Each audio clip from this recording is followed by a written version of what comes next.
இப்படி செஞ்சு தலைமுறை தலைமுறையா ஆனந்தமா ஆரோக்கியமா நீடூழி வாழுங்க. இதை கேளுங்க, புரியும்.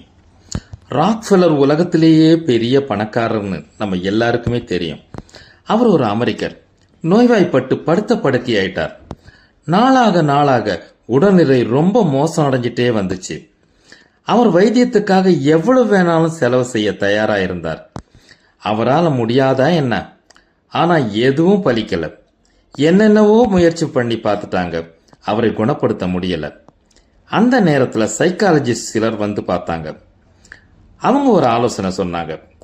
ஏழைங்களுக்கு உதவி செஞ்சு பாருங்களேன் அப்படின்னு சொன்னாங்க. ராக்ஃபெல்லர் உடனே அதுக்கு சம்மதிச்சு ஏழைகளுக்காக சில கோடி ரூபாயை கொடுத்தார். என்ன ஆச்சரியம் பாருங்க, சில நாட்கள்லேயே அவர் உடல்நிலை கொஞ்சம் தேறி வந்தது.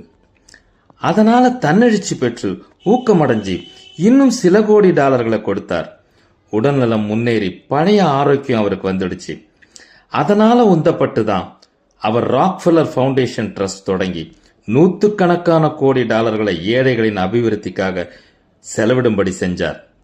இன்றைக்கும் உலகத்தில் பெரிய foundation trust Rockefeller foundation trust தான்.